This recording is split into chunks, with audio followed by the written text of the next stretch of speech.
আলহামদুলিল্লাহ আল্লাহ রাব্বুল আলামিনের কাছে শুকরগুজার হচ্ছি যে আল্লাহ রাব্বুল আলামিন আমাদেরকে সাইয়্যিদুল আইয়াম জুমার দিনে সাইয়্যিদুল মাকান আল্লাহ রাব্বুল আলামিনের ঘরে আল্লাহ রাব্বুল আলামিনের কথা শোনার জন্য আগে ভাগে আসার বসার তৌফিক যোগ্যতা সুস্থতা মন মানসিকতা পরিবেশ পরিস্থিতি দান করেছেন সে আল্লাহর কাছে আমরা কৃতজ্ঞ হচ্ছি আলহামদুলিল্লাহ।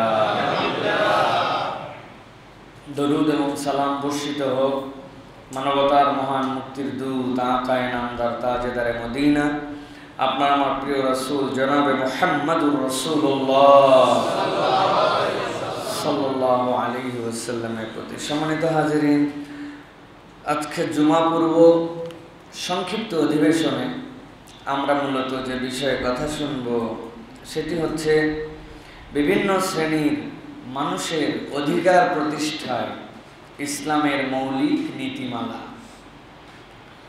দুনিয়াতে বিভিন্ন শ্রেণীর মানুষ আছে। মৌলিকভাবে মানুষের দুইটা পার্ট, একটা পার্ট হচ্ছে মানুষ হিসাবে ছেলে, মানুষ হিসাবে মেয়ে।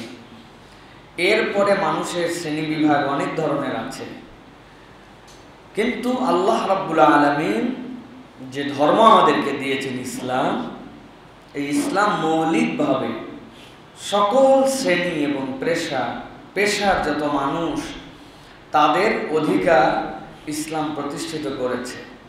যদিও বর্তমান পৃথিবীতে বিভিন্ন দল বিভিন্ন গোষ্ঠী ইসলামের উপরে বিভিন্ন ধরনের অপবাদ চাপিয়ে দেওয়ার চেষ্টা করে, বিশেষ করে আধুনিক সমাজে যারা নারী, যারা নিজেদেরকে ফেমিনিস্ট নারীবাদী হিসেবে ঘোষণা দেয়, তাদের বক্তব্য অনুযায়ী যে তারা হচ্ছে নারীবাদী।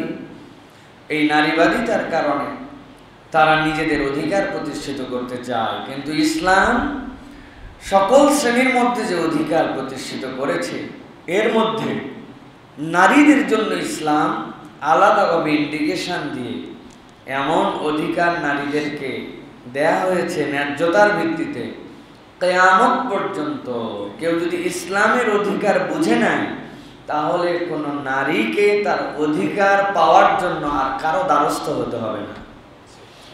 আর একটা কনসেপ্ট মাথার মধ্যে আমাদের পরিষ্কার করতে হবে, পুরুষবাদী নারীবাদী এই ধারণাটা ইসলামে নাই।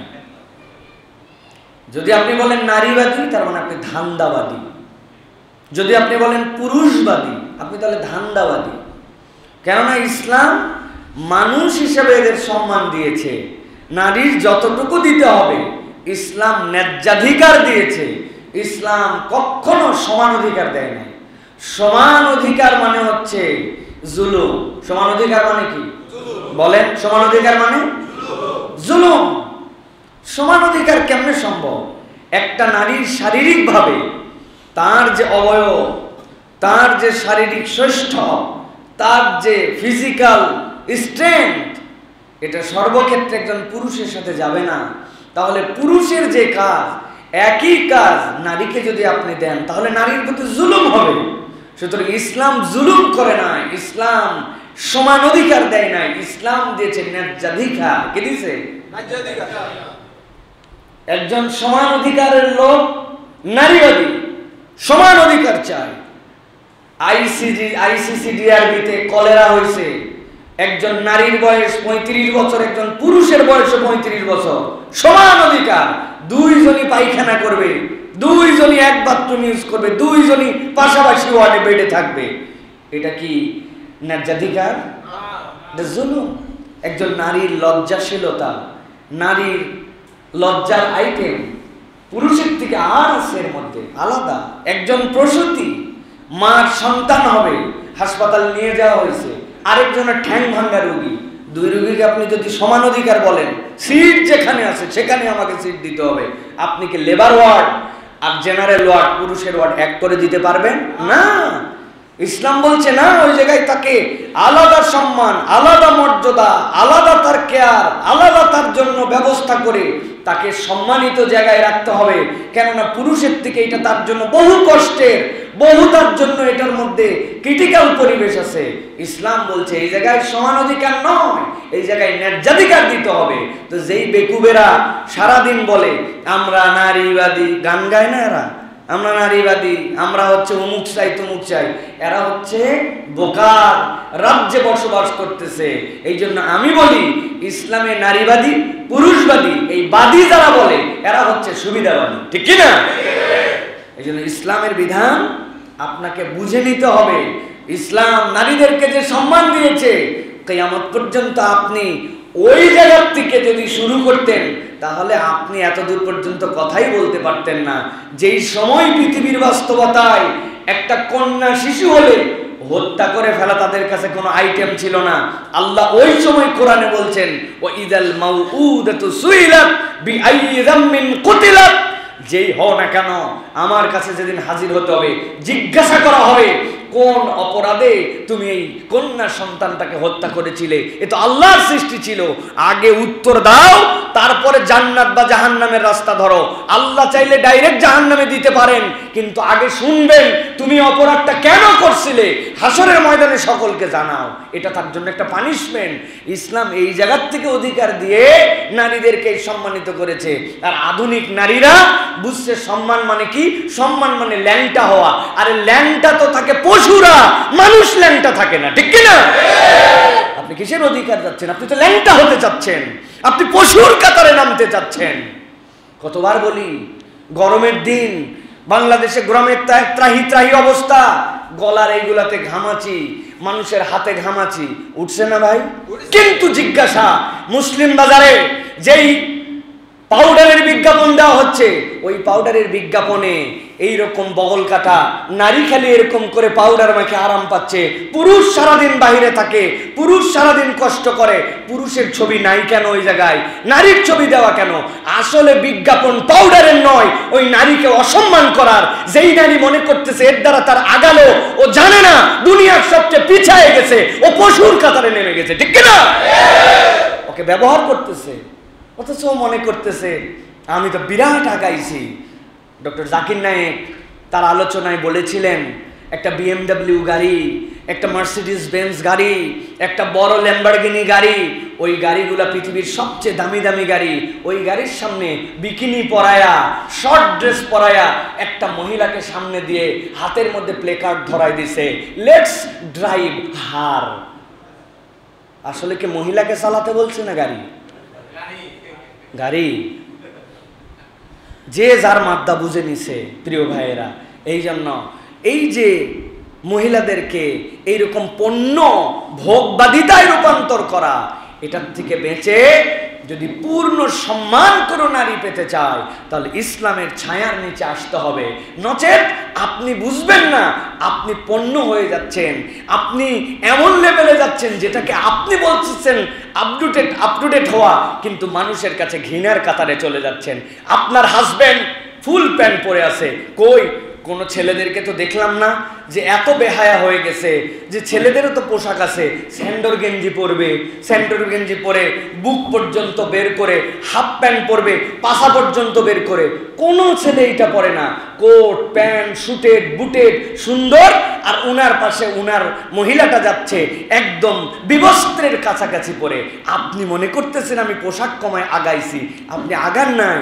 হাজার চোখ আপনাকে এমন চোখে দেখতেছে যেটা একটা রাস্তার কুকুরকেও অত খারাপ চোখে দেখে না।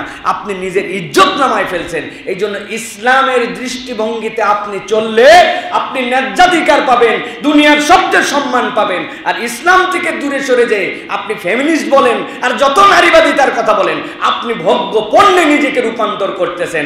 এখন কেউ যদি নিজে নিজে ভোগ্য পণ্য হতে চায় তার ব্যাপারে তো আমাদের কথা নাই, কিন্তু যারা নিজের আত্মসম্মান বোঝে, দুনিয়া আখিরাতে সে যে আল্লাহর কাছে কত সম্মানের এটা যদি বোঝে, তাহলে ইসলামের দেওয়া অধিকার তার কাছে ভালো লাগবে, ঠিক কিনা? এখন আপনি কোন চশমা পরছেন এটা আপনাকে জিজ্ঞাসা করতে হবে। আমি যে চশমা একটা পরছিলাম লাল, 2 টাকা দিয়ে কিনে, ওই যে বেলুনওয়ালার কাছ থেকে আসমানের দিকে তাকায় দেখছি আসমান লাল, বাড়িতে দেখছি আব্বা লাল, আম্মা লাল, ভাত লাল, তরকারি লাল। খানিকক্ষণ পরে মনে হয়েছে না, লাল চশমা ভাল লাগে না, এরপরে হলুদ একটা চশমা 2 টাকা দিয়ে কিনে পড়ছিলাম। এরপরে একটু আগে যেই আসমান ছিল লাল, ওইটা হয়েছে হলুদ, আব্বা হলুদ, আম্মা হলুদ, ভাত হলুদ, লবণ হলুদ, পানি হলুদ। আমি জিজ্ঞাসা করি, আমার বাপ লাল, আম্মা হলুদ, আসমান লাল, লবণ হলুদ, পানি লাল?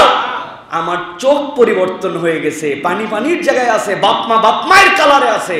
অতএব যারা ইসলামকে ক্রিটিসাইজের চোখে দেখে মনে করতেছে তারা অনেক আগায় গেছে, নারীদেরকে ইসলাম সম্মান দেয় নাই, পুরুষদেরকে বেশি দিছে, আপনার চোখে সমস্যা, আপনার অন্তরে সমস্যা, আল্লাহর বিধানে কোনো সমস্যা নাই। ঠিক কিনা?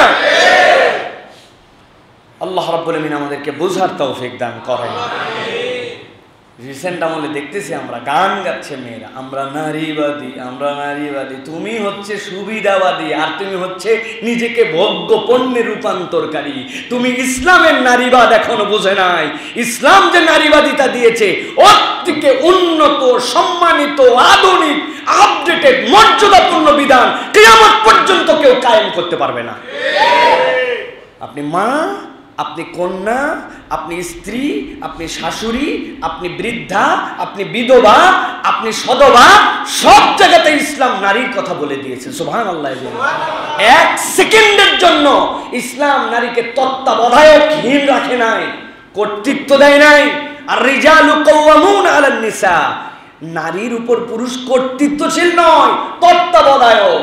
ছোট্ট কন্যা পালন করো, বাপরে বলছে এটারে মানুষ করার দ্বারা তোমার জান্নাত। 3টা সন্তান, কেন একটা ছেলে হলেও জান্নাত পাবে নাই, আর কন্যার জন্য জান্নাত বলা হয়েছে। ওইটা বড় হয়েছে, বিয়ে হয়েছে, স্বামীর দায়িত্ব। মেয়ে ট্রিলিয়নিয়র, কিন্তু স্বামী যদি দিনমজুর হয়, 1 টাকাও বউয়ের থেকে নিতে পারবে না। তুই খাওয়াবি, তুই পড়াবি, তুই দেখবি, তার অধিকার আদায় করে দিবি। মা হয়ে গেছে, আল্লাহ রাব্বুল আলামিন তো বলেই দিয়েছেন নবীর মাধ্যমে, উম্মুকা উম্মুকা উম্মুকা, তোমার মা। বিধবা হয়ে গেছে, যতদিন পর্যন্ত তার ওয়ারিসনামার মধ্যে যা আছে এইগুলো দেখবে। যদি তার আর চলার সামর্থ্য না থাকে, রাষ্ট্র বিধবার দায়িত্ব নিবে, তার বাকি জীবন পুরোটা দেখবে রাষ্ট্র। ইসলাম কোনো পুরুষের ব্যাপারে এটা বলে নাই।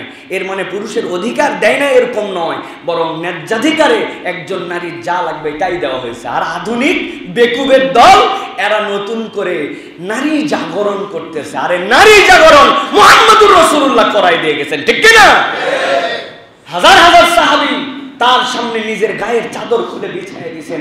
সাহাবীরা বলল, ইয়া রাসূলুল্লাহ, যে পোশাক পরে আসছে, যে এরকম দেখতে, এই নারীটা কে ইয়া রাসূলুল্লাহ? নবীজি বলছেন, আমি আমার মায়ের দুধ পাই নাই, আমাকে নিয়ে গিয়েছিল বনু সাদে, হালিমাতুস সাদিয়া, উনি আমার দুধ মা, আমি আমার চাদর তো দিয়েছি। এটা রাসূল বুঝাচ্ছেন, এর থেকে সম্মান। বুরদা, তার গায়ের বুরদা খুলে বিছিয়ে দিয়েছেন। দুনিয়ার কোন পুরুষের জন্য করেন নাই, রাসূল তার মায়ের ইজ্জত দিয়েছেন, তাও দুধ মা। সুবহানাল্লাহ। কিসের আপনি ইজ্জত খুঁজতেছেন? কিসের নারীবাদিতা দেখাচ্ছেন? এই জন্য বলবো, প্রিয় বোনেরা, প্রিয় মায়েরা, যারা আমাদের কথা শোনেন, এটা ধোঁকা। এই নারীবাদিতার ফাঁদ। এটা আপনাদেরকে লজ্জা বিবর্জিত করা, শর্ট কাপড় চুপড় পরা, বেহায়াপনা করা, বেপর্দা করানো, ইন্টেনশনালি এদের টার্গেট। এটা শয়তানের মেকানিজম। এদের খপ্পরে পড়বেন না। আপনি বলবেন, আমিও একজন নারী, তবে আমি ইসলামবাদী, আমি নারীবাদী না। ইসলাম আমাকে যে অধিকার দিয়েছে, এর উপরে আর কোন অধিকার আমার লাগবে না। ঠিক কিনা? এটার নাম কি? সামি'না ওয়া আতা'না। এটার নাম কি? সামি'না ওয়া আতা'না, শুনলাম আর মানলাম। আল্লাহ এর মধ্যে আমাদেরকে কল্যাণ দান করবেন। প্রিয় ভাই, আল্লাহ রাব্বুল আলামিন নবীজি সাল্লাল্লাহু আলাইহি সাল্লামকে দিয়ে বলছেন, হে রাসূল, আপনি জানান, ওয়ালাকাদ কাররামনা বনি আদম, আমি আল্লাহ রাব্বুল আলামিন স্বয়ং বনি আদমকে সম্মানিত করেছি। এই বনি আদমের মধ্যে দুনিয়ার যত মানুষ হিসেবে যারা আছে, আল্লাহ সকল মানুষের মর্যাদা দিয়েছেন। কাররামনা বনি আদম, কাররামনা মিনাল মুমিনিনা ওয়াল মুসলিমিন। আল্লাহ বলেন নাই, আল্লাহ বলছেন আদমের সন্তান হিসাবে যত মানুষ আছে দুনিয়ার বুকে, আমি আল্লাহ মানুষ হিসাবে সকল সৃষ্টির উপরে আমার মানুষকে আমি আল্লাহ রাব্বুল আলামিন সম্মান দান করেছি। আল্লাহ রাব্বুল আলামিন বলছেন ওয়া হামালনাহুম ফিল বাররি ওয়াল বাহরি ওয়া রাযাকনাহুম মিনাত তাইয়্যিবাত। আল্লাহ বলছেন কেবল সম্মানই দেই নাই, দুনিয়ার যত সাগর, দুনিয়ার যত পানি, দুনিয়ার যত মাটি, আমি রব্বুল আমিন সবগুলোর ভিতরে আমি এই বনি আদমের জন্য আমি আল্লাহর পক্ষ থেকে তাদের রিজিকের ব্যবস্থা করেছি। দুনিয়ার যা কিছু দেখো মানুষের জন্য আমি রব্বুল আমিন সম্মানিত করে দিলাম, এর ভিতরে তোমাদের জন্য রিজিক আছে। আল্লাহ রাব্বুল আলামিন বলতেছেন ওয়া ফাদ্দালনাহুম আলা কাসীরিম মিম্মান খালাকনা তাফদীলা। আর আমি আল্লাহ নিজে জানালাম সকল সৃষ্টি আমি করেছি, তবে অধিকাংশ সৃষ্টির উপরে আমি রব্বুল আলামিন এই মানুষকে মর্যাদাবান বানিয়েছি। সুবহানাল্লাহ। এই আয়াতে কারিমার দ্বারা দুনিয়ায় যত মানুষ আছে, যে ধর্মের হোক না কেন, আদমের সন্তান হিসাবে সকলের মর্যাদা আল্লাহ রাব্বুল আমিন সকল অধিকাংশ সৃষ্টির উপরে চাপায়া দিয়েছেন, অধিকাংশ সৃষ্টির উপরে তাকে মর্যাদাশীল করে দিয়েছেন। একটা বাঘের অনেক বুদ্ধি থাকতে পারে, অনেক বেশি তার হিংস্রতা, অনেক বেশি স্পিড থাকতে পারে, অনেক বেশি তার নাকের ঘ্রাণ থাকতে পারে, কিন্তু একটা মানুষকে আল্লাহ রাব্বুল আমিন এই পরিমাণ সম্মানিত করছেন, ওই রকম হিংস্র একটা বাঘকেও চাইলে মিরপুর চিড়িয়াখানার মধ্যে আটকায় ফেলতে পারে, ঠিক কি না? রব্বুল আমিন এই জন্য বলছেন অধিকাংশ সৃষ্টির উপরে আমি তোমাকে মর্যাদাবান করেছি, আমি তোমার জন্য ইজ্জত দিয়েছি। এই আয়াতে কারিমা প্রমাণ করে দুনিয়াতে মানুষ হিসাবে সে যে ধর্মেরই হোক না কেন, রব্বুল আমিন মানুষের একটা মানবিক মর্যাদা দিয়েছেন। ইসলাম এই মর্যাদাকে দুনিয়ার বুকে প্রতিষ্ঠিত করেছে। নবীজি সাল্লাল্লাহু আলাইহি সাল্লাম বসে আছেন, রাসূল সাল্লাল্লাহু আলাইহি ওয়াসাল্লাম সাহাবায়ে কেরাম সহ রাসূলুল্লাহ সাল্লাল্লাহু আলাইহি ওয়াসাল্লামের সামনে দিয়ে খাটলির মধ্যে দিয়ে একটা লাশ চলে যায়। আল্লাহর নবী উঠে দাঁড়ায় গেছেন, সাহাবায়ে কেরাম বলেছেন ইয়া রাসূলুল্লাহ, ইয়া হাবিবাল্লাহ, এর জানাজা তো হবে না, কেননা ও তো আমাদের ধর্মের না, ইহুদিদের। আল্লাহ নবী সাল্লাল্লাহু আলাইহি ওয়াসাল্লাম বলেছেন ইহুদি হলেও তো এইটা হচ্ছে একটা মানুষ। আল্লাহ নবী মানবিকভাবে একটা মানুষকে যে সামাজিক মর্যাদা, ধর্মীয় স্বাধীনতা, সমাজের মধ্যে তার বসবাসের যে নিরাপত্তা দিয়েছেন, আল্লাহ নবীর আগে অন্য কোন বিধিবিধানে এত দূর দেওয়া হয় না। সুবহানাল্লাহ। নবীজি হাদিসের মধ্যে বলেছেন তুমি মুসলমানই হতে পারবে না ততক্ষণ পর্যন্ত তুমি মুসলমান না। কতক্ষণ পর্যন্ত? যতক্ষণ পর্যন্ত তোমার পড়োশী তোমার দ্বারা নিরাপদ নয়। আমার পড়োশী তো কেবল মুসলমান হবে না, আমার পড়োশী একজন অন্য ধর্মাবলম্বী হতে পারে, হিন্দু হতে পারে, খ্রিস্টান হতে পারে, বৌদ্ধ হতে পারে। এখন আমি যদি ভাবি এই বেটা আল্লাহ মানে না, আল্লাহর সাথে শিরিক করে, অতএব এর সাথে আমি যা ইচ্ছা তাই করতে পারি, এত সহজ নয়। আল্লাহ নবী বলছেন তুমি ততক্ষণ পর্যন্ত আল্লাহর কাছে মুসলমান হিসেবে পরিগণিত হবে না যতক্ষণ পর্যন্ত তোমার পড়োশী তোমার দ্বারা নিরাপদ না হবে। ইসলাম এই জন্য মানুষ হিসাবে মানুষকে যে সামাজিক মর্যাদা দিয়েছে, ইসলাম ছাড়া এই মর্যাদা দেওয়ার ক্ষমতার কারণেই। আল্লাহ রাব্বুল আমিন কোরআনুল কারীমের মধ্যে বলছেন ও দুনিয়ার মানুষ সাবধান হও, এমন একদিন আসবে যেই দিন তোমাদেরকে আল্লাহর সামনে উঠতে হবে। আল্লাহ রাব্বুল আমিন বলছেন ইয়াউমা নাদউ কুল্লা উনাসিন বিইমামিহিম ফামান উতিয়া কিতাবাহু বিয়ামিনিহি ফাউলাইকা ইয়াকরাউনা কিতাবাহুম ওয়া লা ইউযলামুনা ফাতিলা।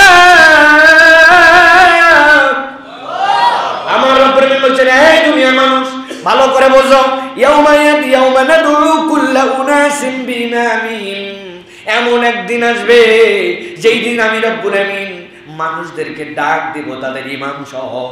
ইমামের ব্যাখ্যা কি? ইমাম মানে কি? আল্লাহ যে বললেন তাদের ইমাম সহ, নেতা সহ ডাক দিবেন, মুফাসসিররা তিনটা ব্যাখ্যা করেছেন। এক নম্বর, কিতাব দ্বারা আল্লাহ বুঝিয়েছেন, এর দ্বারা ইনজিলওয়ালা যারা ইনজিলের অনুসারী, বিশেষ করে রাসূলুল্লাহ সাল্লাল্লাহু আলাইহি ওয়াসাল্লামের আসার আগে যে ধর্ম ছিল, আল্লাহ তাদেরকে ডাক দিবেন ইনজিলওয়ালা বলে, কিতাবওয়ালা বলে। 2 নম্বরে প্রত্যেক পয়গম্বর যারা তাদের নবীর অনুসারী যারা ছিলেন, যারা তাদের নবীর উম্মত ছিল, ওই নবীদেরকে সামনে ডাকা হবে আর পেছন দিক থেকে তাদেরকে ডাকা হবে, ও ইসহাকের অনুসারীরা ওঠো, ইসহাক তাদের জন্য পয়গম্বর, ও সুলাইমানের যারা উম্মত তারা ওঠো।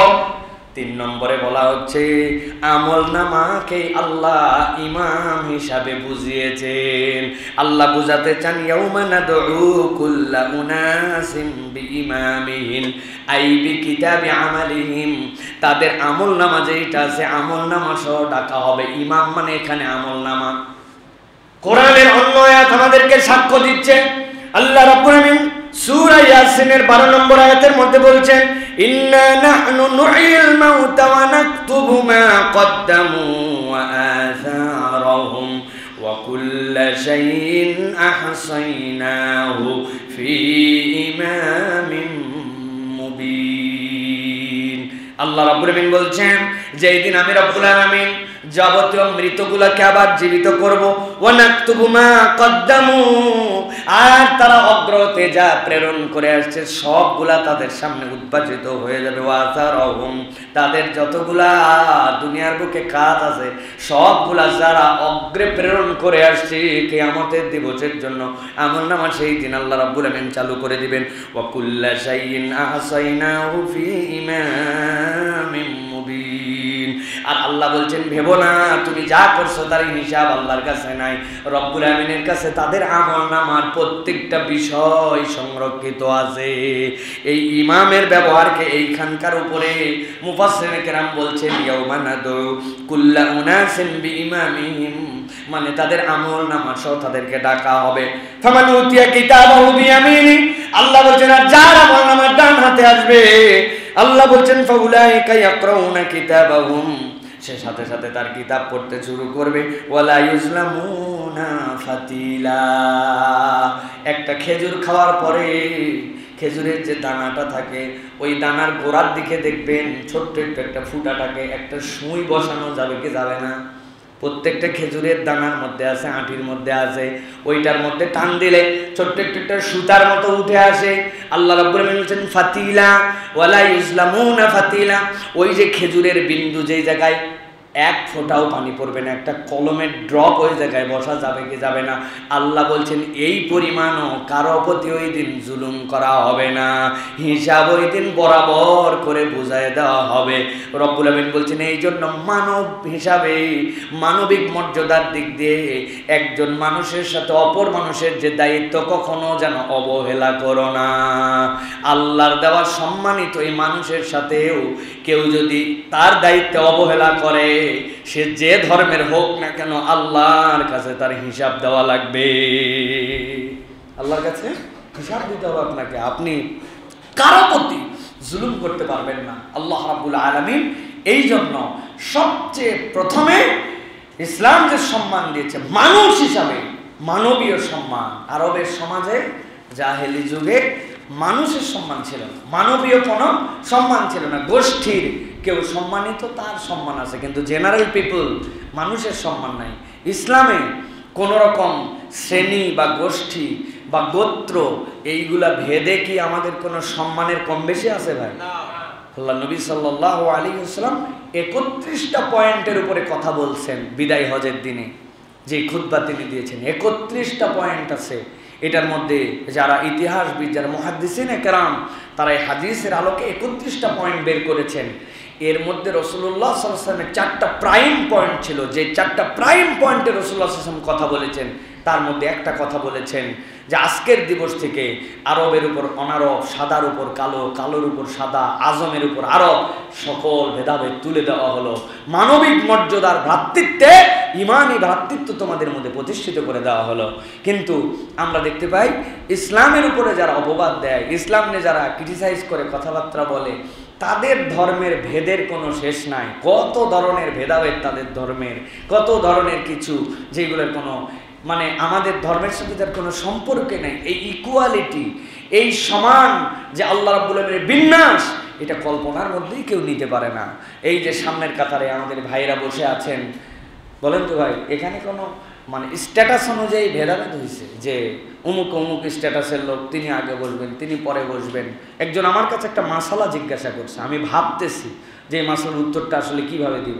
বলছে অনেকে সামনের কাতারে জায়নামাজ দিয়ে জায়গা ধরে রাখে, এখন পরে আসার পরেও উনি পেছনে এসে বসে, তাহলে সামনের কাতারে বসলে যে সোয়াব, পরে এসে জায়নামাজ দিয়ে দখল করে ওই জায়গায় বসলে তার জন্য প্রথম কাতারে সালাত আদায় করার সব হবে না হবে না? সাংঘাতিক জিজ্ঞাসা না ভাই, সাংঘাতিক জিজ্ঞাসা। আমাদের মসজিদে এই প্র্যাকটিস নাই আলহামদুলিল্লাহ। আপনি যেখানে আসবেন, যখন আসবেন, কেউ কারো কাঠ ডিঙায় আসবে, মসজিদুল জুমা কমপ্লেক্সে এই প্র্যাকটিসটা নাই। আমাদের মুসল্লিরা জেনে ফেলছেন যে এখানকার আদব আখলাক কীভাবে এখানে বসতে হয়, চলতে হয়, কারা কখন আসেন, কিভাবে বসেন। কিন্তু অনেক জায়গায় বাংলাদেশের মসজিদগুলায় এখন এই বাজে প্র্যাকটিস আছে যে উনি যখনই আসুক, উনার জায়নামাজ পাতা আছে, উনি কাঠ ডিঙ্গায়া ঘাট ডিঙ্গায়া চলে আসবে। আরো দুঃখজনক বিষয় ভাই, আসার সময় খালি আসে না, হাতে একটা জুতা আছে না, ওই জুতাটা নিয়ে আসে। ওই জুতা কারো কাঁধে লাগে, কারো সাইডে লাগে, অনেক সময় পানি না থাকলেও ধুলা থাকে, ওই ধুলা পড়তে পড়তে আসে। মুসল্লিরা ভিতরে ভিতরে গজগজ করে, কিন্তু বলার কারো হিম্মত নাই। কেননা উনি সমাজের সবচেয়ে বড় ঋণ খেলাপি, তাই না ভাই? উনি ফজরের নামাজে আসে না, কিন্তু উনি মসজিদের সভাপতি, দায়িত্বশীল কমিটির স্ট্যান্ডিং ক্যাশিয়ার, ৫,০০০ টাকা দাতা সদস্য। মুসল্লিরও বলার কিছু নাই, খতিব সাহেব তো বলতেই পারে না। আর ইমাম সাহেবদেরকে আপনারা দোষ দেন মাঝে মাঝে, ইমাম সাহেব বলে না কেন, বলিষ্ঠ হয় না কেন? বলে লাভ নাই ভাই, বললে উনাকে ওই দায়িত্ব থেকে সরায়ে আরেকটা তার থেকে বড় চামচাকে ওই জায়গায় বসাবে, ঠিক কিনা? তাহলে ইমাম মসজিদের দোষ খোঁজেন আপনারা, প্রিয় ভাইয়েরা। তো এইরকম বাংলাদেশের মসজিদে এরকম ব্যবস্থাপনা আছে কিনা ভাই? আরে জায়নামাজ তো জায়নামাজ, চেয়ার দিয়ে কাতার ধরে, চেয়ার আলাও পিছনে বসবে না, সে সামনে কোনা বরাবর বসবে, আগেও আসবে না, পরে আসবে না। It is not a good practice. রাসূলুল্লাহ সাল্লাল্লাহু আলাইহি ওয়াসাল্লাম এটা বলেন নাই, প্রিয় ভাইয়েরা। নবীজি বলছেন কাঠ ডিঙায় যেও না, অপর ভাইকে কষ্ট দিও না, সামনের জায়গা দখল, এটা কখনো ইসলামের প্র্যাকটিস হতে পারে না। আপনি আপনার মতো করে আসবেন, এসে বসবেন, আপনি আগে আসতে পেরেছেন আগে বসবেন, পিছে আসতে পেরেছেন পিছে বসবেন। কিন্তু আপনি কেন মানুষকে ঘুঁটা দিয়ে যান, কেন জুতার ঘুঁটা দিয়ে যান, কেন আপনি লোকের, আপনি একদিন পিছন দিক ঘুরে ঘুরে ঢুকেন। যারা এই প্র্যাকটিস করে তাদেরকে বলবো, একদিন পিছন দিক ঘুরে মুসল্লিদের মুখগুলা দেখেন। আপনি তো পাশা দিয়ে দিয়ে সামনের দিকে যান, পেছন দিকে আপনারা বদদোয়া দেয়, আপনি ঘুরে তাকালে দেখবেন যে মুসল্লিরা আপনারা কি বলে, ঠিক কিনা? আমাদের ভাইদেরকে আল্লাহ বুঝার তৌফিক দান করেন। কেন এটা করেন? এটা আপনার ইজ্জত বাড়ে না। ইজ্জত বাড়াতে চান, একদিন আগে এসে বসে যান। 9:30টার সময় বসছেন আপনি সামনের কাতারে, কেউ কিছু বলবে? আপনি ডবল জায়নামাজে বসেন, বড় করে বসেন, আপনি উঠার পরে তারপরে ফাঁকে একজনে ঢুকায় নিন, কেউ কিচ্ছু বলবে না। কিন্তু আপত্তির জায়গাটা, দৃষ্টিকটুটা ওই জায়গাতে। আসলে চক্ষু লজ্জা চলে গেলে যার হায়া চলে যায়, তার সব চলে যায়। এটা হায়ার মামলা, ঠিক কিনা ভাই? হায়ার মামলা এটা। পিছনে 2000 লোক, আপনি তো হায়া বুঝতেছেন না, আপনার 2 চোখ, আর ওখানে 2000 লোকের 4000 চোখ আপনাকে দেখতেছে, আর আপনি পরে এসে ঠেলে ঠুলে সামনে আসতেছেন। এটা একটা নর্মাল ম্যানার। সুতরাং এখান থেকে আমাদেরকে বের হতে হবে। এই মসজিদের সামনে এই যে সিট দখল করে, আপনি যদি যেই মুসল্লি আগে আসছে, আমার জ্ঞাতসারে যেই মুসল্লি আগে আসছে, ইনশাআল্লাহ দ্বিতীয় কাতারে বসেও উনি প্রথম কাতারে সওয়াব পাবে। জুলুমের শিকার উনি মাজলুম, ওনাকে বসতে দেওয়া হয় না। তবে মাঝে মাঝে আমাদেরকেও একটু লজ্জাশীলতার থেকে বাইপাস করতে হবে। সেটা কিরকম? সামনে যদি কোনো মসজিদের বিছানাও থাকে জায়নামাজ, টান টান করে যায়, গ্যাপ বন্ধ করে একেবারে জানুর সাথে জানু লাগায়, কাঁধের সাথে কাঁধে লাগায়, 10 বন্ধু মিলে টাইট হয়ে বসে পড়বেন একবারে। সরা সরা সামনের থেকে দেখি, আছে না এরকম? আমরা এরকম করি না জন্য ওনারা লাই পেয়ে যায়, ঠিক কিনা? একদিন বসেন না, টাইট করে বসবেন, মানে কোনো সরার গ্যাপ নাই, একবারে এইরকম করে বসবেন দিয়ে তারপরে যদি তাকায়, আপনিও তাকায় বলবেন সরা, তাইলে দেখবেন ঠিক হয়ে গেছে। আমাদের আল্লাহ রাব্বুল আলামিন আমাদেরকে বোঝার তৌফিক দান করুক। কি জন্য বললাম এতগুলি কথা? আজকে একজন রাস্তার পাশের সুইপার ভাই অন্য ধর্মে ছিল, মুসলমান হয়ে গেছে, গোসল করে ওযু করে এসে সামনে শুক্কুর ভাইয়ের পাশে বসে শুক্কুর ভাই বলছে, আরে মসজিদের বাথরুম সাফ করালো, পিসা পারবে? পারবে? এই মর্যাদা পৃথিবীর কেউ দেয় না ইসলাম ছাড়া। ইসলাম গ্রহণ করে ফেলছে, ইমানের ভাই হয়ে গেছে, তাকে কাঁধে হাত দিয়ে বুকে টেনে পাশে দাঁড় করাতে হবে। সুবহানাল্লাহ। এই যে তাসবিয়া, এই যে সমান, আল্লাহ রাব্বুল আলামিন যত জায়গায় কোরআনে বলছেন আকিমুস সালাহ, তারপরের আয়াত ও আতুজ যাকাত। খেয়াল করে দেখবেন কোরআনুল কারীমের 84টা জায়গায় নির্দেশের মধ্যে 33টা জায়গাতে আল্লাহ রাব্বুল আলামিন বলেছেন সালাত, এরপরে যাকাত। কেন ভাই? আপনি সিকুয়ালে দেখেন দেখি, নামাজ, রোজা, হজ, যাকাত কত পরে আমরা না? এটা মিস, এটা বাংলায় বানানো, আরবি না। নামাজ যাকাত, নামাজ যাকাত, এটা আমাদের বানানো। নামাজ, রোজা, হজ, যাকাত, জি না, নামাজ যাকাত। নির্দেশনার দিক থেকে যদি কারো প্রতি ফরজ হয়ে যায়, যদি কারো প্রতি নিসাব বলা হয়ে যায়, এটার কথা আল্লাহ কেন বললেন? যেই সাম্যতা কাতারের মধ্যে তুমি বানাতে পেরেছো, ধনী গরিব, সাদা কালো, ছোট বড়, 10 তলা 20 তলা 1 তলা, শ্রমিক মালিক, যেটা কাতারে আনছো ওটা যদি সমাজে প্রতিষ্ঠিত করতে চাও তাহলে যাকাত লাগবে। যদি যাকাত ভিত্তিক অর্থনীতি হয়, মসজিদে যে সমতা আছে সমাজেও সেটা হয়ে যাবে। সুবহানাল্লাহ। কেউ না খাওয়া লোক থাকবে না, কেউ এরকম অন্ন বস্ত্র চিকিৎসাহীন থাকবে না, তার 10 তলা বাড়ি না থাকতে পারে কিন্তু মাথা গুঁজার একটা ঠাঁই থাকবে। ওই ব্যক্তিটা রাস্তার মধ্যে কখনো ফুটপাতে তার বাসা হবে না। এটা কিভাবে? সালাতের সাথে যাকাতের হুকুম যদি আমাদের সমাজে প্রতিষ্ঠিত হয়। মনে রাখবেন তবে একটা জিনিস, ইসলামী অর্থনীতির অন্যতম উচ্চ হচ্ছে যাকাত, কিন্তু একমাত্র নয়। আমরা অনেক মনে করি যাকাত ভিত্তিক অর্থনীতি হলে মুক্তি হবে না। যাকাত অন্যতম কিন্তু একমাত্র নয়। ইসলামের অর্থনীতি আরো বেজ আছে, আর অনেকগুলো ক্ষেত্র আছে, সেইগুলো সকলের সাথে সমন্বয় হতে হবে। তারপরে আল্লাহ রাব্বুল আলামিন আমাদের জন্য নিয়ামত দান করবে। এটা তাসওয়িয়া, এটা হচ্ছে সমতা আল্লাহ রাব্বুল আলামিন আমাদেরকে দান করেছেন। প্রিয় ভাইরা, ইসলামে মানুষের যে মৌলিক 4টা অধিকার দেওয়া হয়েছে, সামাজিক অধিকার, অর্থনৈতিক অধিকার, রাজনৈতিক অধিকার, আদর্শিক বা ধর্মীয় অধিকার, এই 4টা অধিকারকে ইসলাম প্রতিষ্ঠিত করেছে। 1 নম্বরে সামাজিক, 2 নম্বরে অর্থনৈতিক, 3 নম্বর রাজনৈতিক, 4 নম্বর সামাজিক বা ধর্মীয় অধিকার। এই 4টা অধিকার প্রত্যেক পার্সনের জন্য ইসলাম সংরক্ষণ করেছে। এইখানে কেউ কোনো ধর্মের ভিত্তিতে অন্য কোনো ভিত্তিতে এইখানে প্রায়োরিটি পাবে না। এই জায়গাতে প্রত্যেক ব্যক্তিকে আল্লাহ রাব্বুল আলামিন এই স্বাধীনতা দিয়েছেন, আল্লাহ রাব্বুল আলামিন তার জন্য ব্যবস্থাপনা দিয়েছেন। এটা ইসলামের সৌন্দর্য। প্রিয় ভাইরা, ইসলামের সবচেয়ে বড় সৌন্দর্য হচ্ছে মানুষকে মানবিক অধিকার দিয়ে দেওয়া হয়েছে। রাসূল সাল্লাল্লাহু আলাইহি ওয়াসাল্লাম কি বলেছেন? ফাইন্না দিমাআকুম ওয়া আমওয়ালাকুম আলাইকুম হারামুন কাহুরমাতি ইয়াউমিকুম হাযা ফি শাহরিকুম হাযা ইলা ইয়াউমি তালকাউনা রাব্বাকুম। সহিহ বুখারীর হাদিসের মধ্যে রাসূলুল্লাহ সাল্লাল্লাহু আলাইহি ওয়াসাল্লাম থেকে এসেছে, নবী বলছেন তোমাদের জন্য তোমাদের রক্ত, তোমাদের জন্য তোমাদের সম্পদ, এটাকে সম্মানিত করে দেওয়া হলো, এটাকে অপরের জন্য ভোগ দখল করাকে হারাম করে দেওয়া হলো। আজকের দিবস যেরকম সম্মানিত, তথা ওই সেই হজ্জুল বিদা নবী করিম সাল্লাল্লাহু আলাইহি ওয়াসাল্লাম যে আরাফাতের ময়দানে আজকের দিবস যেরকম সম্মানিত, আজকের মাঠ যেরকম সম্মানিত, আল্লাহর সাথে তোমাদের সাক্ষাৎ হওয়া তথা কিয়ামত হওয়ার আগ পর্যন্ত অপর ভাইয়ের রক্ত, অপর ভাইয়ের সম্পদ তোমাদের জন্য অন্যায্যভাবে গ্রহণ করাকে হারাম করে দেওয়া হলো। আল্লাহু আকবার। কিভাবে আল্লাহ রাব্বুল আলামিন এই বিধান দিলেন? আমাদের সমাজে সমাদদার তৈরি হয় কিছুদিন পর পর, না ভাই? সমাদদার তৈরি হয়।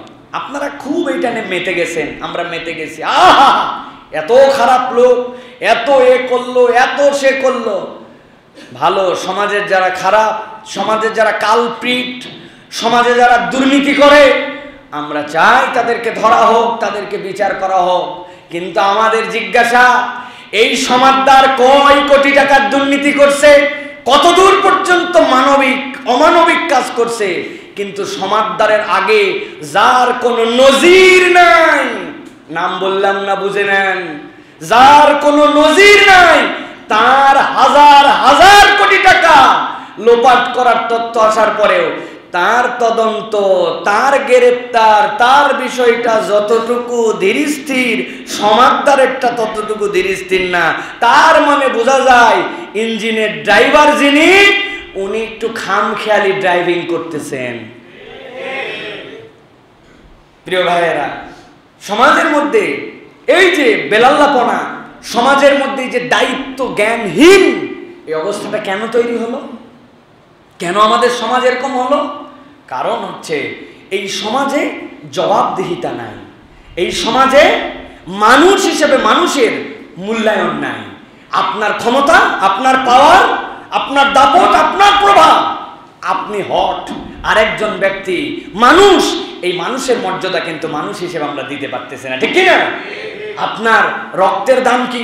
আপনার সম্মানের দাম কি? নবী করিম সাল্লাল্লাহু আলাইহি ওয়াসাল্লাম বলেছেন, ফাইন্না দিমাকুম ওয়া আমওয়ালাকুম আলাইকুম হারাম, এটা আপনার জন্য সম্মানিত। নবীজি বললেন, একজনের সম্পদ আপনি কখনো কুক্ষিগত করতে পারেন না, এটা হারাম করে দিয়েছেন। এই মানবিক সমাজ প্রতিষ্ঠিত করেছিলেন রাসূলুল্লাহ সাল্লাল্লাহু আলাইহি ওয়াসাল্লাম জুলুমহীন সমাজ দ্বারা। কিন্তু আমরা যত গান গাই, আমাদের সমাজ এখন জুলুমে পর্যবেসিত হয়েছে, ঠিক কিনা? যারা আমরা ঠিক বলতেছি, আমরাও জুলুমবাজ, আমরাও জুলুমবাজ। মসজিদে ঠিক বলি, নিজে যখন দোকান খুলি তখন 2 নম্বর মাল বিক্রি করি, নিজে যখন আমার ব্যবসা চালাই তখন 2 নম্বর করি, বোনের জমির ভাগ দেওয়ার সময় তাকে ঠকানোর চেষ্টা করি, সন্তানদের মধ্যে অন্যায্যতা করি, বিল্ডিং বানালে রাস্তার মধ্যে ঠেলে দেওয়ার চেষ্টা করি, আমিনকে আগের থেকে 2-4-5 হাজার টাকা দিয়ে 4 আঙ্গুল নিজের দিকে ঠেলে নেই, তখন ঠিক বলে না। এ কথা বলে আছে কিনা? বাপ মাকে বলে আসছে পড়ালেখা করতেছি, মাদ্রাসায় ফাঁকি মারে, স্কুলে ফাঁকি মারে, পড়ালেখা ঠিক মতো করে না, তলেবে ইলম হিসাবে তার যে পরিমাণ জ্ঞান অর্জন করার কথা ছিল সেটা করে না। আর সবচেয়ে বড় জুলুম তো আমরা করি মাঝে মাঝে, যে পরিমাণ জ্ঞান অর্জন করি এর সাথে আমলের কোনো সম্পর্ক নাই, শুধু মানুষকে ওয়াজ করি, নিজে আমার নিজের মধ্যে কোনো প্র্যাকটিস নাই। কথা ঠিক কিনা ভাই? এগুলো কি? এগুলো সব জুলুম। এই জুলুমের কারণে এরকম মিল্টন সমাজদার তৈরি হয়েছে। উনি একাই তৈরি হয় না, আশপাশে অনেক কুলাঙ্গার আছে। আজকে একজন ফেসে যায়, ওই একজনকে আটকালে বাকি আরো 10 জন বেঁচে যায়। আশপাশে খবর নিয়ে দেখেন, ঠিক কিনা? তাছাড়া কেমনে সমাজ তৈরি হচ্ছে প্রিয় ভাইয়েরা? আমরা কারো ক্ষেত্রে বিচারে আগায়া, কারো ক্ষেত্রে বিচারে পছন্দ, অমুক আমার আপনজন, তার বিচার আমি কার্ভ করে করি। সৌদি আরবে মাঝে মাঝে বলে মজা করে, যদি প্রিন্সদের ফ্যামিলির কেউ একজন আরেকজনকে মাইরে ফেলে, সাথে সাথে তার জন্য ইনজেকশন দিয়ে পলিসি করানো হয় যে এই লোকটা পাগল, মেন্টালি ডিসঅর্ডার। এটা কেন করানো হয়? ইসলামের বিধান আছে, রুফিয়াল কলাম আন সালাসিন, 3 ব্যক্তির উপর কলম উঠায় নেওয়া হয়েছে, এর মধ্যে একটা পাগলা, পাগলের কোনো বিচার নেই, সে কিছু করে ফেলছে। এখন সিস্টেম করে ওনাকে পাগল দেখালে অন্তত ফাঁসি হবে না। তা আমাদের সিস্টেমগুলো আমরা ওইরকম বানাই ফেলছি, কোন কৌশলে কারে বাঁচাতে হবে আর কারে ফাঁসাতে হবে। এটা কখনো সাম্যের সমাজ হতে পারে না। এই জুলুমের সমাজ দিয়ে কখনো সাম্য, শান্তি, সোনার বাংলা প্রতিষ্ঠিত করা যাবে না, ঠিক কিনা?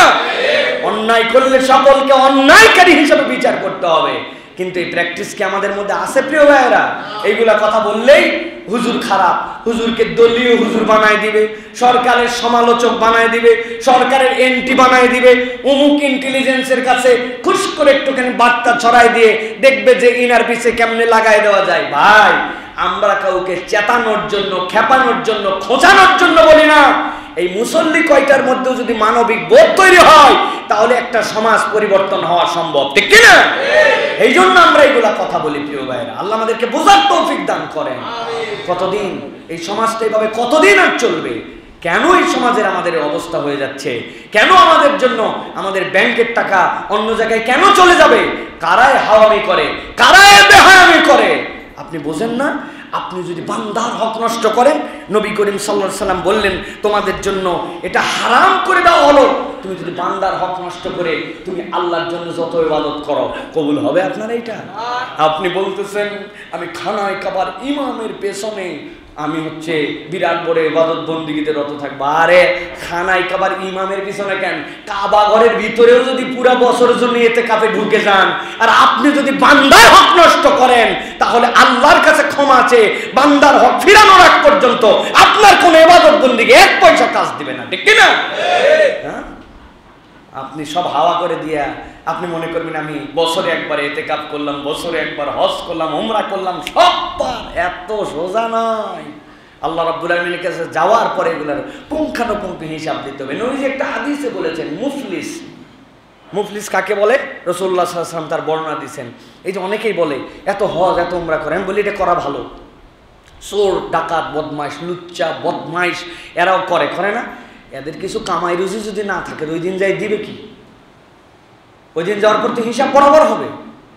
একজনের জমি মেরে খাইছেন আপনি, একজনের টাকা মেরে খাইছেন, আল্লাহ রাব্বুল আলামিন তো বলবে কি আছে দেখো বরাবর করো, এখন ওর সব এখানে দেওয়া হবে। হয় না, এর গুনাহ সব দেওয়া হবে। ওর 2 পাল্লা গুনাহ আর এর 2 পাল্লায় যতটুকু সওয়াব। দেখুন ওর চালানে যদি কিছুই না থাকে সওয়াবটা পার করবে কেমন করে? এই জন্য এগুলো বদমাইশরা দেখবেন বেশি বেশি মাঝে মাঝে হজ আমরা অমুক তমুক করে, এই করে যা সওয়াব হয় সব দিয়ে দেওয়া লাগবে ভাই, বাঁচার উপায় থাকবে না। আল্লাহ আমাদেরকে বোঝার তৌফিক দান করেন। আল্লাহ আমাদের সমাজের কীট পতঙ্গ এইগুলাকে মানবরূপী কীট পতঙ্গদেরকে, যাদের কারণে অন্য মানুষেরা কষ্ট পায়, এদেরকে আল্লাহ রাব্বুল আলামিন বিচারের আওতায় এনে সঠিক বিচার করার মতো তৌফিক দান করেন। রাসূলুল্লাহ সাল্লাল্লাহু আলাইহি ওয়াসাল্লাম বলছেন সবচেয়ে বড় অপরাধ কি? সবচেয়ে বড় অপরাধ দুনিয়া, নবী করিম সাল্লাল্লাহু আলাইহি ওয়াসাল্লাম বলছেন আল কাবাইরু আল ইশরাকু বিল্লাহ। 1 নম্বর আল্লাহর সাথে শিরিক করা, এর থেকে বড় অপরাধ নাই। এরপর রাসূলুল্লাহ সাল্লাল্লাহু আলাইহি ওয়াসাল্লাম ওয়াকফ করতেছেন ওয়াদিয়া, ওয়া উকুকুল ওয়ালিদাইনি ওয়া কতলুন নাফস ওয়াল ইয়ামিনুল গামুস। নবীজি বলছেন 2 নম্বর পিতামাতার অবাধ্য হওয়া, 3 নম্বর মানুষকে অন্যায়ভাবে হত্যা করে ফেলা, 4 নম্বর মিথ্যা শপথ করা। তাহলে দুনিয়ার সবচেয়ে বড় অপরাধ 4টা। কয়টা? 1 নম্বর আল্লাহর সাথে শিরিক করা, 2 নম্বর পিতামাতার সাথে অবাধ্য হওয়া, বাপ মায়ের কথা না শোনা, 3 নম্বর রাসূলুল্লাহ সাল্লাল্লাহু আলাইহি ওয়াসাল্লাম বলেছেন ওয়া কতলুন নাফস, কোন মানুষকে মেরে ফেলা। মানুষ কিচ্ছু তার পরিচয় না, সে মানুষকে হত্যা করা, সে কোন ধর্মে কোন বর্ণে কি না, সে একটা প্রাণ, এই প্রাণ ঝরানো যাবে না। 4 নম্বর মিথ্যা শপথ করা, মিথ্যা সাক্ষ্য, মিথ্যা শপথ করে আমি সাক্ষ্য দিয়ে দিলাম, খবরদার। নবী বলছেন আকবারুল কাবাইর, কবিরা তো কবিরা, সেটাই সবচেয়ে বড় কবিরা।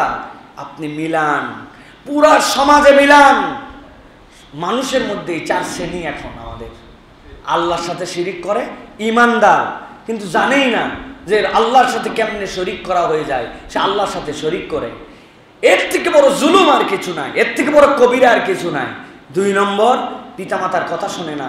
খেয়াল করে দেখেন প্রত্যেক বাড়িতে প্রত্যেক সন্তান এরা হচ্ছে বাপ মায়ের জন্য এখন একটা আতঙ্কের নাম। বাপ মায়ের কথা শোনে না, বেয়াদব সন্তানে ঘরগুলা ভরপুর, বাপ মা শতভাগ সন্তানের প্রতি খুশি। 1 লাখ পরিবারে 1টা 2টা পাওয়া কঠিন আছে প্রিয় ভাইয়েরা। সে কিসের আলেম, কিসের ওলামা, কিসের তালেবে এলে, সবগুলি এক কাতারের মধ্যে চলে গেছে, সমাজের সাথে গড্ডালিকা প্রবাহে চলে গেছে। বাপ মার সাথে বেয়াদবি করে, গরম করে কথা বলে, জোরে করে কথা বলে, তার টাকা যেটা দরকার ওই টাকা নেওয়ার সময় বেয়াদবি করে, আচার আচরণে বাপ মা যেভাবে চলতে বলে ওইভাবে চলে না। আছে না ভাই আমাদের সমাজে? ইল্লা মাশাআল্লাহ, ভালো তো অবশ্যই আছে, ভালো তো ভালো বলতে হবে, কিন্তু এটা আমাদের কমন রোগ। 3 নম্বর আজকে দুনিয়ায় যে হত্যাযজ্ঞ চলতেছে, আপনি খেয়াল করে দেখেন কোনো বিচার বিশ্লেষণ কিছু নাই, পাওয়ারের কারণে মেরে ফেলে, পাওয়ারের কারণে হত্যা করে ফেলে। গাজাতে যে 40,000 লোককে মেরে ফেললো, এক দিনে যতগুলো শিশুকে মারা হচ্ছে, বিশ্ব বিবেক ভোঁতা, বিশ্ব বিবেক কথা বলে না আজকে, অথচ মানুষ মেরে ফেলতেছে সেখানে। এটা একটি স্পষ্ট জেনোসাইড, এটা একটা নারকীয় তাণ্ডব চলতেছে। এই 21 শতাব্দীর মধ্যে 2025 সাল 24 সালের মডার্ন ওয়ার্ল্ডে এইটা চলতেছে চোখের সামনে, কারো কিছু বলার নাই। এটা হচ্ছে আকবারুল কাবাইর, সমাজ শেষ হয়ে যাবে। আর 4 নম্বর মিথ্যা শপথ করা। মিথ্যা শপথ তো আমাদের কাছে এখন কোনো ফ্যাক্টরি না, সব কথাতে আমরা মিথ্যা শপথ করি না। মিথ্যা শপথ ছাড়া আমাদের কিচ্ছু নাই। মিথ্যার উপরে সমাজ আজকে প্রতিষ্ঠিত হয়ে গেছে।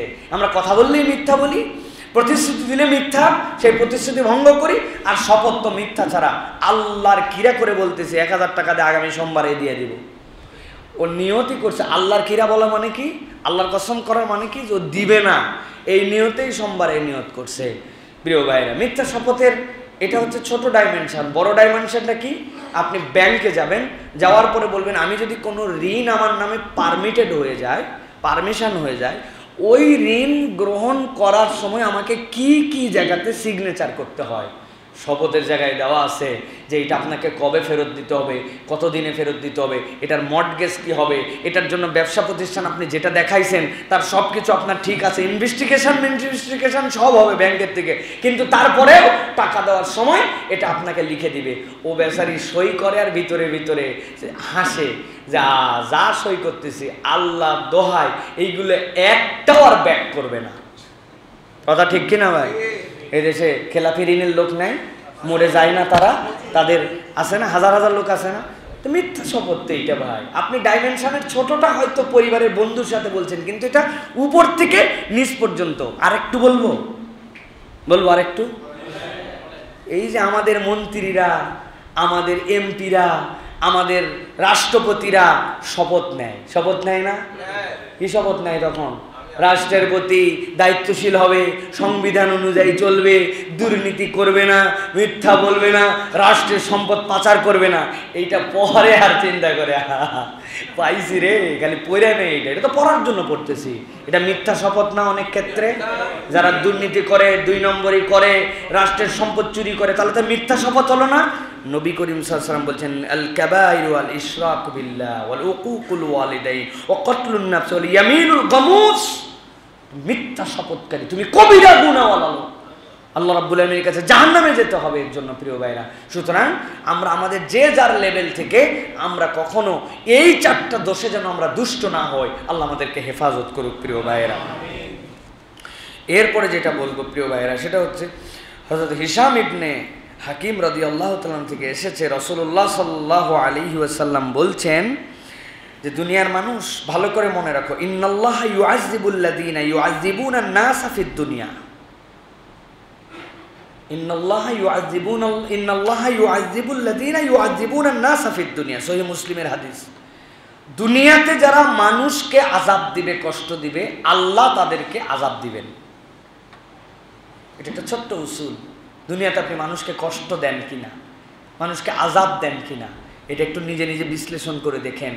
আপনার বাড়ির কাজের মানুষটা, আপনার সার্ভেন্টটা, আপনার কর্মচারীটা, আপনার স্ত্রীটা, আপনার বাড়ির দারোয়ানটা, আপনার আশপাশের মানুষটা, এটা আপনার দ্বারা কষ্ট পাচ্ছে কিনা, এটা আপনি একটু নিরবিচ্ছিন্নভাবে একটু বিশ্লেষণ করুন। সব সময় শুধু আবেগ দেওয়া, রাগ তো রাগ, এই কথা বলবেন না ভাই। মাঝে মাঝে মন সফট থাকে মানুষের, ওই সময় এহতেসাব করতে হয়।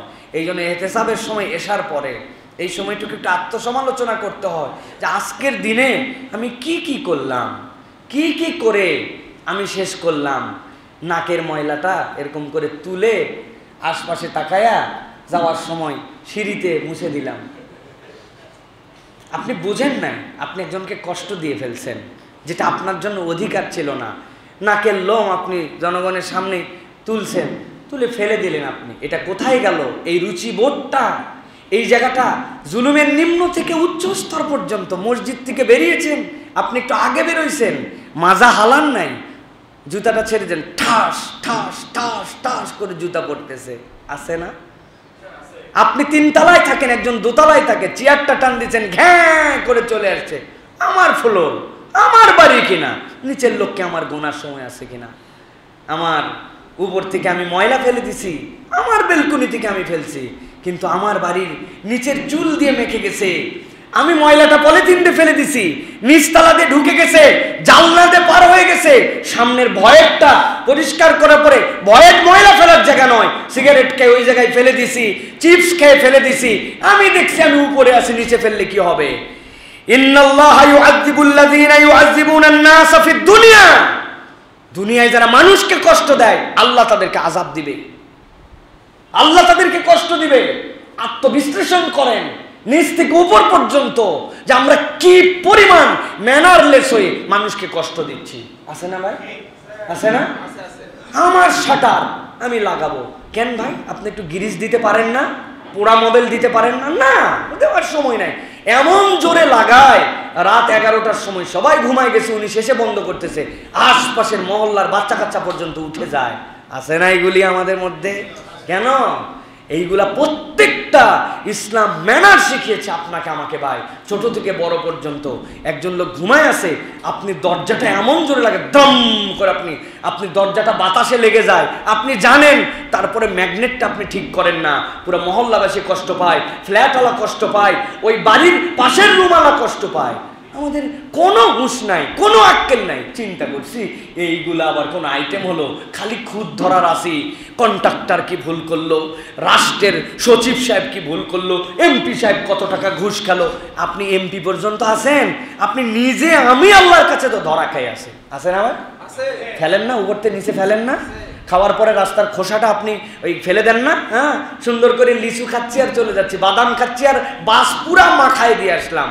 বাস যে আমি গাবতলির থেকে রওনা দিচ্ছি সদরঘাট পর্যন্ত, 1 পোয়া বাদাম খেয়ে পুরা বাস মাখালাম। বাস তো কোথায় ফেলবো, এগুলো কি পকেটে রাখবো? নিজের সাথে নিজে একটা বুঝ দিয়ে দিলাম আমি। জুলুম করছেন আপনি।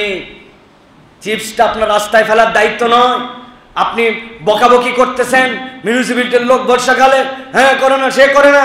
চিপসের বোতল, চিপস খেয়ার প্যাকেটটা কে ফেলছে? আইসক্রিমের ঠোসাটা কে ফেলছে? বাদামের ঠোসাটা কে ফেলছে? পানির বোতলটা কে ওয়েস্ট বিনে না ফেলে কে ফেলছে? ইন্নাল্লাহা ইউআযযিবুল্লাযিনা ইউআযযিবুনান নাসা ফিদ দুনিয়া। মনে রাখেন, আপনি মানুষকে কষ্ট দিলে আপনার কারণে একটা লোক ময়লা আপনার ফেলে দেওয়ার কারণে আটকায় যান, ম্যানও হলে পানি যায় নাই, তার গায়ের মধ্যে ময়লা লাগছে, আপনি তাকে কষ্ট দিয়েছেন, আল্লাহ আপনাকে কষ্ট দিবে। বিশ্লেষণ করে দেখেন আজকে আমাদের পরিণতি, আজকে আমাদের যে কষ্ট, আজকে আমাদের যে ওয়েদারের অবস্থা, এগুলো আমরা নিজেরা ক্রিয়েট করছি। কি নিজেরা ক্রিয়েট করি নাই ভাই? নিজেরা ক্রিয়েট করছি আমরা। একটা গাছ কেটে একটা গাছ লাগালাম না, অথচ নবী করিম সাল্লাল্লাহু আলাইহি ওয়াসাল্লাম রাস্তা দিয়ে হেঁটে যাচ্ছেন, একটা খেজুরের দানা পড়ে আছে, নবীজি হাতে তুলে বললেন, আরে এই লোকটা খেজুরের দানাটা এরকম করে ফেলে দিয়েছে, এটা যদি এরকম করে না ফেলে একটু গেড়ে দিত তাহলে তো খুশি উঠতো, উঠে একটা গাছ হয়ে যেত, ওই গাছ থেকে পশু পাখি জনগণ ছায়া যে পেত। সে যদি গাছের ফল চুরিও হতো তারপরেও যে ওই দানাটা সোজা করে লাগায় গাছ লাগাইছে, তার জন্য আল্লাহ আমলনামায় সওয়াবে ভরপুর করে দিতেন। দিস ইজ মুহাম্মদুর রাসূলুল্লাহ সাল্লাল্লাহু আলাইহি সাল্লাম। বিফোর 1400 বছর আগে রাসূলুল্লাহ সাল্লাল্লাহু আলাইহি সাল্লাম বলে গেছেন, তোমার হাতে যদি একটা গাছ থাকে আর দেখো কিয়ামত হয়ে যাচ্ছে কিন্তু সিংহায় ফুৎকার হয় নাই, গাছ লাগাও। কিয়ামত হবে কি হবে না পরে দেখেন, গাছ লাগাও, গাছ লাগাবার সওয়াবটা তুমি নিয়ে নাও। সুবহানাল্লাহি ওয়া বিহামদিহি। মরুভূমির রাসূল এই নির্দেশ দিয়ে গেছে, আর আপনি আমি গাছ কাটার তালে আছি, লাগানোর তালে নাই। সরকার লাগাবে, মুখ লাগাবে, আপনি লাগান না কেন 2টা গাছ? আপনি কেন 5টা গাছ লাগান না? নবী বলছে ওখান থেকে যদি চুরি হয়, ওখান থেকে যদি কোনো পশু পাখি খায়, ওখান থেকে যে খাক তোমার আমলনামায় তোমার সওয়াব পৌঁছায় যাবে। আমি তো সওয়াবের জন্য লাগাচ্ছি, আমার 100 টাকা ইনভেস্ট করলাম, আমার জন্য সওয়াব হবে, প্রকৃতির জন্য সওয়াব হবে। গাছ কি দেয় আপনার জন্য? এই গাছ দিচ্ছে অক্সিজেন। কোন পশু পাখি কিচ্ছু খেলো না, আপনি একটা পাতাবাহার লাগাইছেন, ওইটার অক্সিজেনে যদি কোনো মানুষের উপকার হয়, আপনার নিয়তের কারণে ও না শ্বাস গ্রহণ করবে, আল্লাহ আপনার আমলনামায় সওয়াব লিখে দিবে। কিন্তু আমরা মানুষের প্রতি জুলুমের উপরে আছি প্রিয় ভাইরা, পদে পদে জুলুম। খেয়াল করে দেখেন, কথার কষ্ট, যে কথাটা আস্তে করে বললে হয়, উনার প্রভাবের কারণে উনি দাপট দিয়ে ওই কথা বলে, বউয়ের সাথে এমনভাবে কথা বলে যেন উনি উনার কেনা গোলাম। কোনো সময় সুন্দর করে কথা বলে না, সব সময় খেউ খেউ করে কথা বলে। এই ডাইনিং এ খাবারটা দাও, খাবার দেওয়ার পরে তুললে না কেন এখনো? এই জুতাটা একটু মুছে দাও তো, এই জামাটা কোথায়? বাপরে, পিকআপ, খালি পিকআপ। উনি সবসময় 99 থাকে, ঠোকা দিলেই 100, ঠোকা দিলেই 100। জুলুম, আচার ব্যবহার, জিহবা, সবকিছু ব্যবহার জানতে হবে। আমার কথা নয় ভাই, এটা হচ্ছে আল্লাহ রাব্বুল আলামিন আপনাকে আমাকে শিক্ষা দিচ্ছেন। আল্লাহ বলছেন তুমি কষ্ট দিলে আল্লাহ হিসাব বরাবর করবেন। অতএব আল্লাহ আমাদেরকে বোঝার তৌফিক দান করেন। কোন মানুষের সাথে আমরা কষ্ট দেব না ইনশাআল্লাহ। প্রিয় ভাইয়েরা, সর্বশেষ অনেক কথা আছে, কিন্তু আমি একটা হাদিসের দিকে আপনাদের দৃষ্টি আকর্ষণ করে আজকের কথা শেষ করব। প্রিয় ভাইয়েরা, কিয়ামতের দিনে আল্লাহ রাব্বুল আলামিন নিজে বিচারক, মালিকি ইয়াউমিদ্দিন। আল্লাহ রাব্বুল আলামিন নিজে বিচারক, কিন্তু এই বিচারক রব নিজেই তিনজনের বিরুদ্ধে বাদী হবে। আপনি সিম্পলি একটু চিন্তা করেন, আহকামুল হাকিমিন, যিনি বিচারক, যার কাছে সুপারিশ করার মতো কারো ক্ষমতা থাকবে না, তিনি অন্যায্য কোনো বিচার করবেন, আদেল, সেই আল্লাহ বলতেছেন আমি জজ, আমি নিজেই বিরোধী পক্ষ হয়ে দাঁড়াবো। কাদের ব্যাপারে? আল্লাহ নবী বলছেন ক্বাল আল্লাহু সালাসাতুন আনা খাসমুহুম ইয়াউমাল কিয়ামাতি রাজুলুন আতা বি সুম্মা গাদারা ওয়া রাজুলুন বাআ হুররান। এক নম্বর লোক যে আল্লাহর নামে শপথ করে, ওই শপথটা ভেঙে ফেলে, আল্লাহ বলছেন আমি তার পিছনে দাঁড়াবো। এত বড় সাহস, আমি বিচার নিয়ে দাঁড়ালাম যে তুই আল্লাহর নামে শপথ করে শপথ ভাঙ্গ তুমি, আল্লাহ নিজে তার বিপক্ষে বাদী হবেন। হিসাব বরাবর করো, আসো, আল্লাহ বিচারক, আল্লাহ বলবেন আমিই বাদী, টিকবে, ধ্বংস হয়ে যাবে, ধ্বংস হয়ে যাবে। 2 নম্বরে রাসূলুল্লাহ সাল্লাল্লাহু আলাইহি ওয়াসাল্লাম বলছেন ওয়ারাজুলুন বাহুররান, কোন স্বাধীন ব্যক্তিকে কেউ বিক্রি করে দিছে, মানে সে স্বাধীন কিন্তু তাকে এমন ফান্দে ফেলছে, ফান্দে ফেলে তাকে গোলাম বানায় দিছে। আধুনিক প্রক্রিয়ায় কি, আপনি একটা এজেন্সি খুলছেন, যে এজেন্সিতে আপনি বিদেশে মানুষ পাঠান, আপনি আদম ব্যবসা করেন, এই অফার সেই অফার, যাওয়ার পরে এই চাকরি, অমুক তমুক, কিচ্ছু নাই, লোকটাতে টাকা পয়সা নিয়ে কোনো রকম একটা ভিসা ম্যানেজ করে পার করে দিয়েছেন। ওই পারে যাওয়ার পরে না খাইতে পারে, না পড়তে পারে, ভিলার মধ্যে ঢুকায় রেখে দিছে। রিয়াদে আমি নিজে যেয়ে দেখছি, শত শত লোক আছে, 50 জন লোক, 10 কেজি 12 কেজি চাল, 12 কেজি আলু দিছে, 5 দিন নাকি খাওয়া লাগবে। লোকগুলা পাগলের মতো হয়ে গেছে। আল্লাহ দুনিয়ার সব মানুষ কম বেশি আমাদেরকে চিনে, আর প্রবাসে 100-তে 100 জন মানুষ চিনে আমাদেরকে।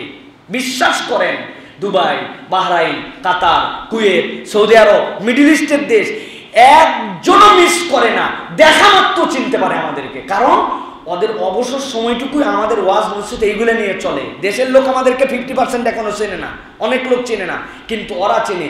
ওই লোকদের কাছে গেছি, চেনেই না, 50 জনের মধ্যে 49 জনই আমাদেরকে চেনে না, চিনলেও সময় দেওয়ার মতো সময় নাই, ম্যাডের মতো হয়ে গেছে, পাগলের মতো হয়ে গেছে। এই স্বাধীন মানুষগুলাকে আপনি 2 নম্বরে টোপ দেখায় ইউরোপে পাঠাবেন, আমেরিকায় পাঠাবেন, ইটালিতে পাঠাবেন, সৌদিতে পাঠাবেন। এই মানুষগুলাকে আপনি যদি এই কয়েদ করে এই মানুষগুলার টাকা খেয়ে এরকম করে তাদেরকে পরাধীন বানায় দেন, এই হুকুমের মধ্যে আপনি আসবেন, আল্লাহ দরবারে আপনাকে দাঁড়ায়া আল্লাহবাদী আপনাকে এই কেসে লড়ে তারপরে আপনার ফায়সালা হবে।